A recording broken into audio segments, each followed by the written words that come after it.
وزیر اطلاعات Maryam Aurangzeb news conference کر رہی ہیں۔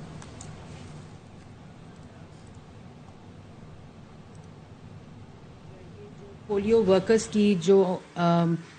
میں سمجھتی ہوں کنٹریبیوشن ہے، جو پولیو کے مرض کا خاتمہ پاکستان سے کیا گیا، اور جس طرح وہ دن رات یہ پوری پولیو کی ٹیم، ان کے جو تمام سیکیورٹی کے انتظامات ہیں،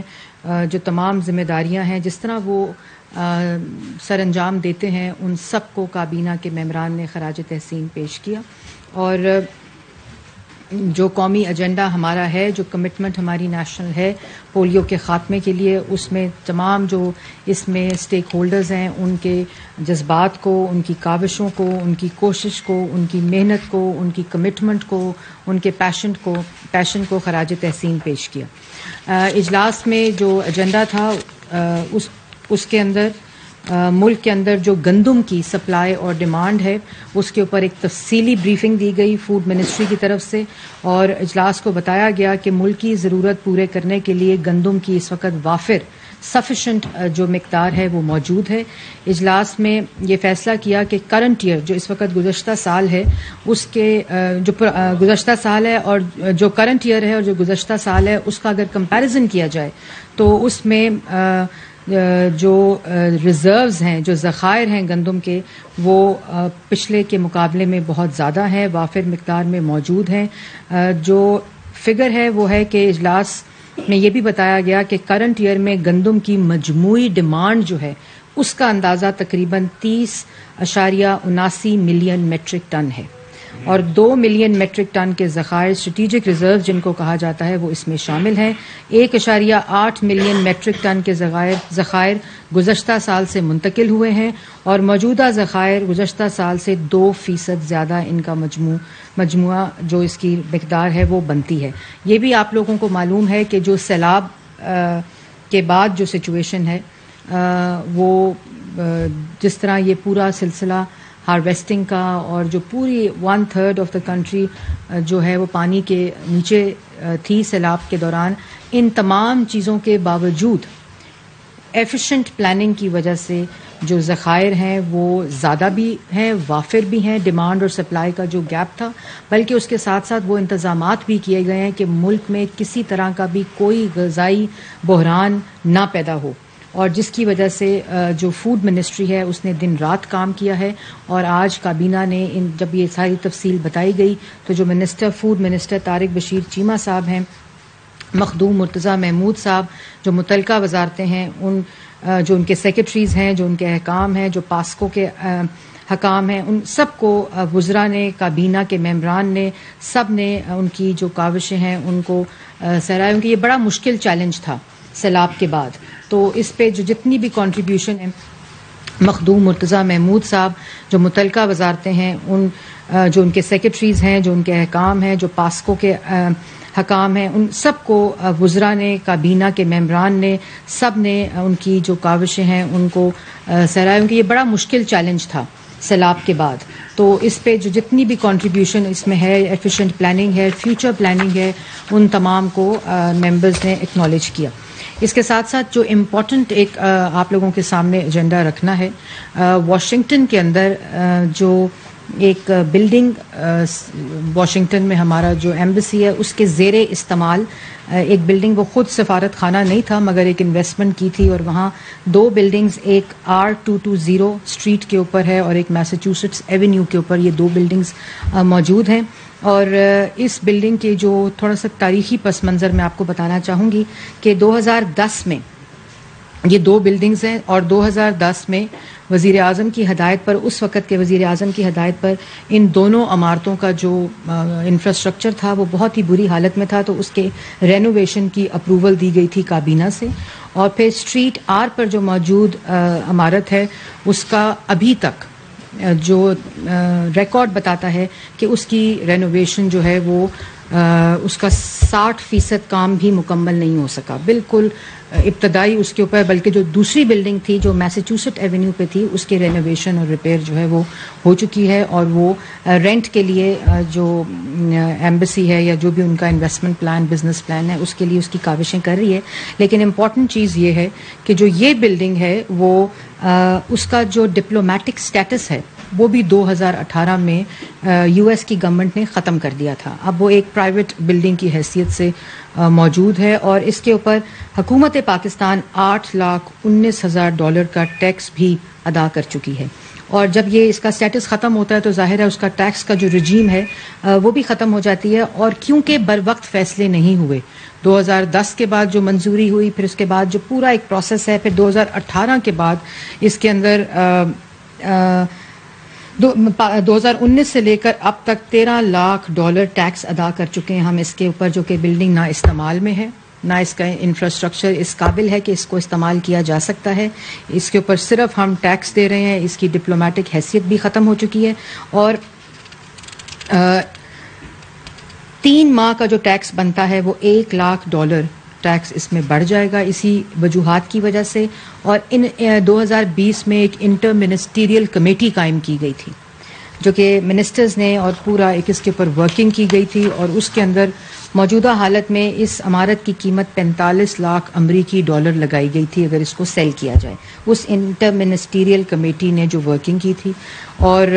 جو اسی دوران جو امریکہ کا ٹیکس ڈپارٹمنٹ ہے انہوں نے اس عمارت کو یہ کہا تھا کہ اگر اس کو نہ آپ بیچیں گے، نہ یہ استعمال ہو رہی ہے، اس کے اوپر جو آپ ٹیکس کر رہے ہیں تو اس کو اس کی نیلامی جو ہے وہ کرنی پڑے گی according to the laws of U S government. تو پھر اس کے بعد دوبارہ سے اس کے اوپر ڈبیٹ شروع ہوئی 2020 کے بعد، اور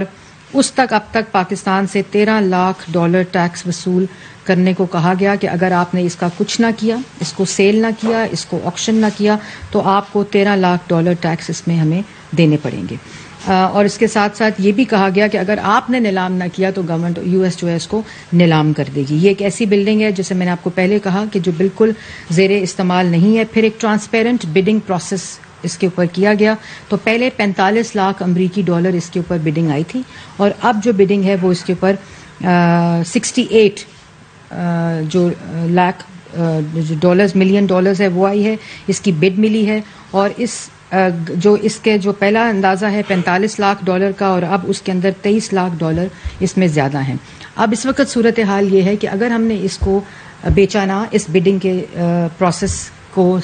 جو صاف اور شفاف طریقے سے ہوا، اس کے اندر بڑی ڈیٹیل کابینہ کے اندر ڈسکشن بھی ہوئی ہے کہ ہر روز کی بنیاد پر ہم کتنا اس کے اوپر ٹیکس دے رہے ہیں، جو کمپلیٹلی ایک ایسی اماؤنٹ ہے کہ جس کا کوئی نہ فائدہ ہے بلکہ جو الٹا نقصان ہے، جو ہم یہ پیسے بھر رہے ہیں اور ہمیں اس کے علاوہ $13 لاکھ اس پہ جو یو ایس گورنمنٹ کو دینا پڑے گا. تو آج یہ فیصلہ ہوا ہے کہ کابینہ سے کہ ہم اس کو جو بھی یہ ٹرانسپیرنٹ طریقہ فالو کیا گیا ہے، اور فارن منسٹری کی یہ سمری تھی، اس کے اوپر ڈیلیبریشن کر کے اس تمام ریکارڈ کو دیکھتے ہوئے تمام وہ قوانین جن کو فالو کرنا ضروری ہوتا ہے، تمام کاسٹ بینیفٹ انالیسز جن کو ضروری ہوتا ہے دیکھنا، تو یہ فیصلہ کیا گیا ہے کہ ہم اس کو شفاف انداز سے اس پورے پروسیس کو مکمل کرنے کا اپروول دیا گیا ہے اس کو بیچنے کا. اس کے ساتھ ساتھ یہ امپورٹنٹ چیز ہے کہ جو آپ کو پتہ ہے کہ اسلام آباد میں ایک قائد اعظم یونیورسٹی اور بہارا کاؤ جو بائی پاس ہے اس کا ایک تنازع کھڑا ہوا ہے، اور جس کے اوپر جو پروفیسرز قائد اعظم یونیورسٹی اور versus federation of Pakistan through cabinet division کو جو اس کو رسپونڈ کرتے ہیں، ایک doctor Aziz ur Rahman and others کی ایک پٹیشن اسلام آباد ہائی کورٹ کے اندر تھی، اور اس کے اندر ایک انٹرم آرڈر بھی آیا ہوا ہے جس پہ بہارا کاؤ کا جو بائی پاس ہے اس کی کنسٹرکشن کے اوپر انوائرمنٹل امپیکٹ اسیسمنٹ اور اس کا جو انوائرمنٹل کے اس کی کمپلیٹ رپورٹ اور اس کی جو قائد اعظم یونیورسٹی سے ریلیٹڈ کنسرنز ہیں اس کے اوپر ایک آرڈر ہے کہ گورنمنٹ آف پاکستان اسٹیٹ کو یہ کہا گیا کہ وہ میڈیٹر کا رول پلے کرے، اور اس پہ وزیر اعظم نے اس ہائی کورٹ کے آرڈر کی روشنی میں 11 نومبر کو ایک کمیٹی تشکیل دی تھی جس کے ممبران سردار ایاز صادق صاحب اس کو چیئر کرتے تھے، اور میں خود اس کی ممبر ہوں، اور by invitation special Qamar Zaman Kaira صاحب اور انٹیریئر کے جو سیکرٹری ہیں، کیونکہ کیپٹل ڈیولپمنٹ اتھارٹی CDA کا یہ معاملہ تھا. قائد اعظم یونیورسٹی کے انٹرسٹ کو انٹیکٹ رکھنے کے لیے federal education and professional training division کے ممبران اس میں شامل تھے. Chairman capital development authority, vice chancellor قائد اعظم یونیورسٹی مسٹر منور اقبال جو ایڈیشنل اٹارنی جنرل ہیں وہ بھی اس کمیٹی کے ممبر تھے، اور سردار ایاز صادق. ڈیلیبریشنز رہی ہیں. کچھ اوریجنل ڈیمانڈز تھیں جو اور جو گورنمنٹ کی اس میں ترجیح تھی کہ کسی طرح بھی جو قائد اعظم یونیورسٹی ہے، جو کہ ایک ایسا ادارہ ہے جو ہماری پہچان ہے اسلام آباد کی، اور میں خود وہاں کی گریجویٹ ہوں قائد اعظم یونیورسٹی کی، تو سب سے زیادہ اور ایجوکیشن کا جو آپ کو پتہ ہے کہ وزیر اعظم پاکستان کا بھی اور اس حکومت کا بھی جو فوکس ہے وہ اس کے اوپر ہے. تو پوری طرح ایک ٹرانسپیرنٹ طریقے سے اوپن ہیئرنگ کر کے اس کمیٹی کچھ فیصلوں پر پہنچی ہے، اور جس میں خوش آئین بات یہ ہے کہ جو اوریجنل ڈیمانڈ تھی اور جو نئی formulation of the same demand ہے جو قائد اعظم یونیورسٹی کی تھی، اس پہ دونوں پارٹیز جو ہیں ان کا کنسنسس ہے. اور وہ ورکنگ پیپر بھی میں آپ سے وہ کر لوں گی، لیکن اس کی جو کچھ اہم نکات ہیں. ٹرسٹ ڈیفیسٹ کا مطلب یہ ہے کہ آرمی چیف کو بند کمرے میں بٹھا کر ان کو تاحیات ایکسٹینشن کی فرمائش کریں گے، اور یہ وہ ٹرسٹ ڈیفیسٹ ہے. مس ٹرسٹ جو ہے وہ عمران خان کے ذہن میں ہے، کیونکہ وہ اس کرسی کے ساتھ اور اس اقتدار کے ساتھ چمٹے رہنا چاہتے ہیں جس کے لیے وہ اس طرح کی آفرز کریں، جس کے لیے وہ افواج پاکستان کے افسران کے خلاف مہم چلائیں، شہدا کے خلاف مہم چلائیں، اور جس کے لیے وہ افواج پاکستان کو، چیف آف آرمی اسٹاف کو باضابطہ طور پہ سیاست کے اندر مداخلت کرنے کے لیے فارملی انوائٹ کریں، اور اسپیکر سے، ڈپٹی اسپیکر سے، گورنر سے، وزراء سے آئین شکنی کرائیں، کیونکہ مقصد صرف یہ ہے کہ اپنے اقتدار کو سنبھالا جائے. اور آج کہتے ہیں یہ قائد اعظم کا فرمان ہے، تو قائد اعظم کا یہ بھی فرمان تھا کہ چیف آف آرمی اسٹاف کو کمرے میں بند کر کے ان کو تاحیات ایکسٹینشن کی آفر دیں. کیا قائد اعظم کا یہ فرمان تھا کہ 3 کیرٹ کی انگوٹھی نہیں لینی اور 5 کیرٹ کی انگوٹھی لینی ہے؟ کیا قائد اعظم کا یہ فرمان تھا کہ فورن فنڈنگ زکوٰۃ کے لیے پیسے آئے ہوئے کو اپنی سیاست کے لیے استعمال کرنا ہے؟ کیا قائد اعظم کا یہ بھی فرمان تھا کہ جو طیبہ گل ہے، ایک خاتون آپ کے پاس آئے کہ ان کی عزت کو خطرہ ہے یا ان کے اوپر ہراسمنٹ ہو رہی ہے تو آپ ان کو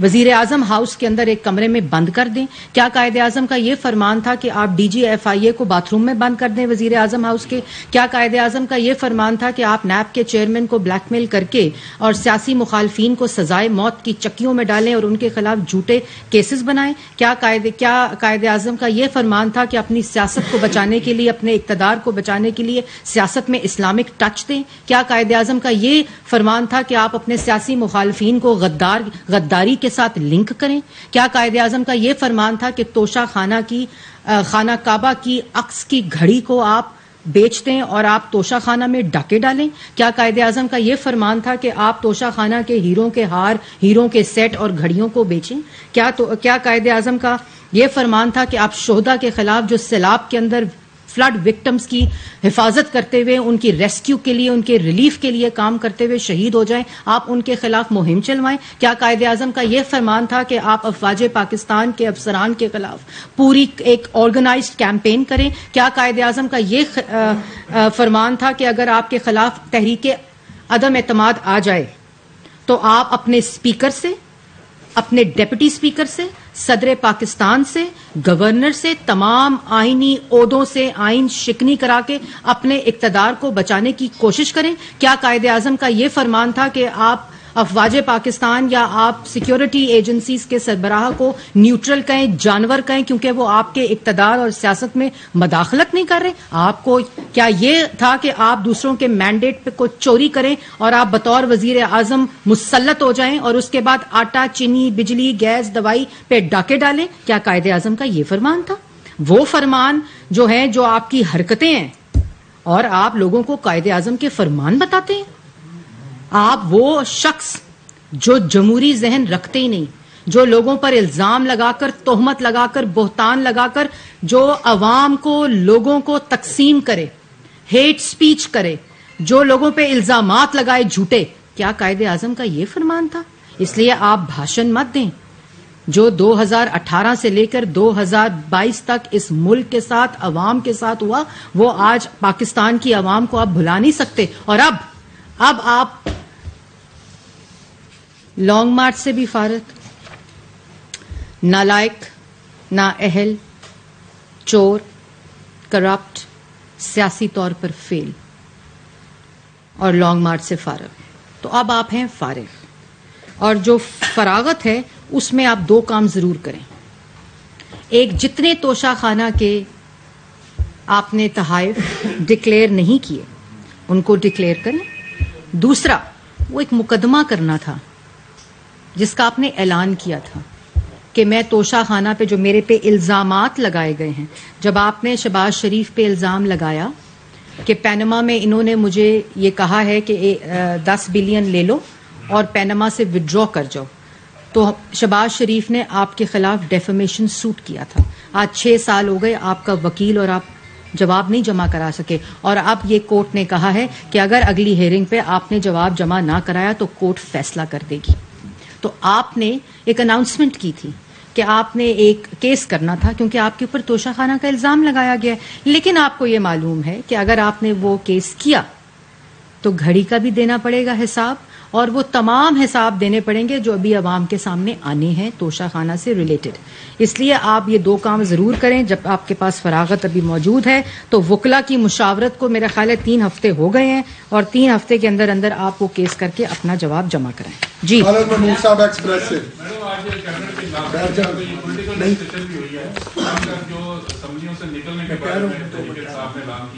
اور پرویز لائی کا جو رد عمل ہے کل وہ تقریب میں بھی شرکت انہوں نے کی تھی، باقی سب سے مل رہے تھے. دیکھیے میں آپ کو ایک بات بتا دوں کہ عمران خان صاحب اس ملک میں کوئی یہ جو جھوٹی آزادی اور یہ گفتگو سائفر کے بعد، جیسے ایک بات میں بھول گئی کہ کیا قائد اعظم کا یہ بھی فرمان تھا کہ سائفر کے اوپر کھیلنا ہے اور قومی مفاد کو بیچو. تو یہ جو ساری چیزیں عوام نے دیکھی ہیں تو حقیقی آزادی کا تو جو چہرہ ہے وہ عوام کے سامنے ہے. ٹھیک ہے، اب ملک میں صرف پولیٹیکل انسٹیبلٹی چاہتے ہیں. افسوس اس بات کا ہے کہ جب وزیر اعظم مسلط تھے اس وقت بھی یہ پولیٹیکل انسٹیبلٹی چاہتے تھے اور پولیٹیکل وکٹمائزیشن کا کھیل شروع کر دیا احتساب کے نام پر، اور کے پی کے احتساب کمیشن کو آج تک تالا لگایا ہوا ہے. یہ ملک میں افراتفری چاہتے ہیں، یہ ملک میں تقسیم چاہتے ہیں، یہ نہیں، یہ چاہتے ہیں کہ ان کے جو انفنشڈ ایجنڈاز ہیں وہ مکمل ہوں. اسی طرح اگر آپ آئے تھے وفاقی وزیر اعظم سے استعفیٰ لینے، وفاقی آپ کا پورا حقیقی مارچ کا بینر تھا کہ یہ امپورٹڈ حکومت ہے، سائفر کی ٹیپ آ گئی. انہوں نے کہا کہ یہ ووٹ آف نو کانفیڈنس میں بندے خرید کے بنی ہے، بندے خرید